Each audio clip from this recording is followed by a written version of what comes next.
Hi everyone, it's Jeff here from Avada. Welcome back to the channel. Today we're going to look at how to use the Avada Text Field Element. By the end of this video you'll understand all the options in the element and when and how to use it effectively in various forms. If you find this helpful, don't forget to like and subscribe, and hit the bell icon to stay up to date with all new Avada videos. Alright, let's dive in. The text field element is one of the most versatile and widely used form elements of all, used in almost every Avada form. It's designed for collecting short, single-line information, making it suitable for first or last names, company details, or any brief answer.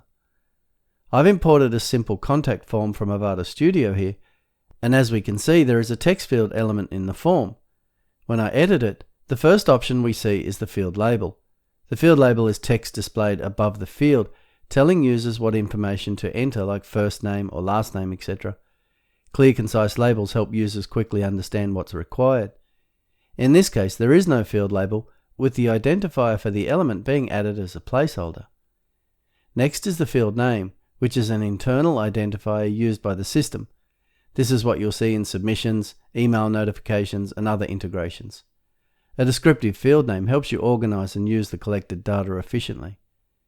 This auto-fills from the field label, but you can of course change this to whatever you want. Below this is the field value option. This lets you enter a starting value for the element. As the description says, this should usually be empty and a placeholder used instead. This is different from a placeholder because the value is actual content in the field. Users can see it and edit it if necessary. This is useful for suggested answers, pre-filled customer information, or dynamic values pulled from other parts of the site. The next option is required field. If you mark the field as required, this forces users to provide a value before submitting the form. This ensures essential information is collected while preventing incomplete submissions. If the field is required, you'll also see the empty input notice option. This is the message that displays when users try to submit the form without entering any text, something like "please enter a value here," and it helps guide users on what's missing. The next two options are a bit advanced and not commonly used. The read-only field option makes the field visible, but prevents users from editing it. This is ideal for showing data that should remain consistent, such as a username, an ID number, or a pre-filled piece of information that users need to see but not change. The disabled field option also prevents editing, but with a key difference. The value in a disabled field is usually not included in form submissions. This is useful for fields you want to display for reference or decorative purposes without actually sending the data. Placeholder text comes after this and allows you to provide a title or example inside the field itself, such as name, as we can see here.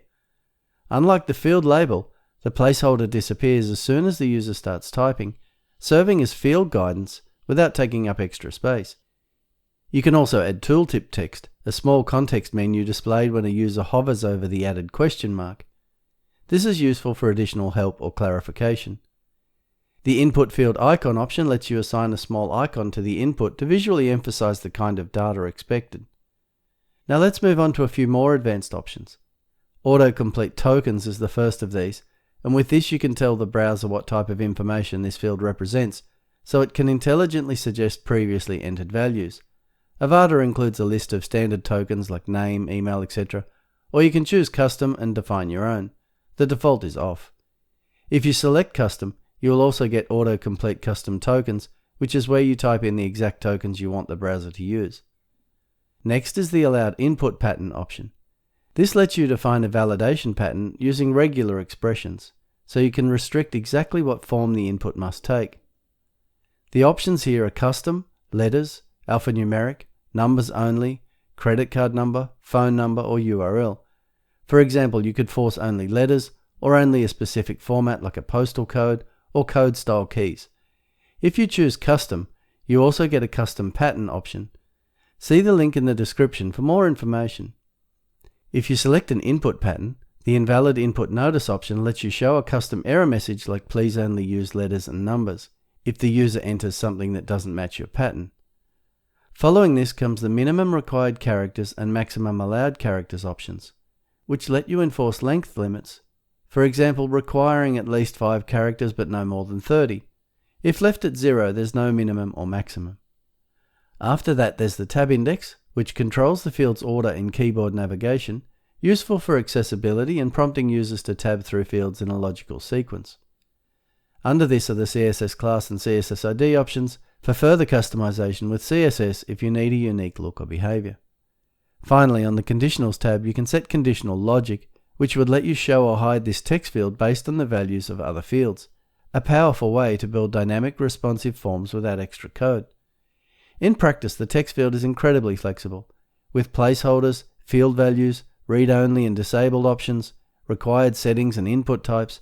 You can control exactly how users interact with each field.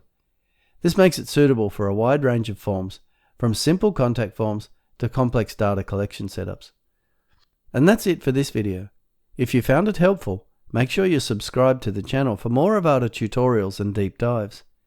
And if you have any questions or need help, feel free to create a support ticket. Our team is always ready to help. As always, thank you for choosing Avada.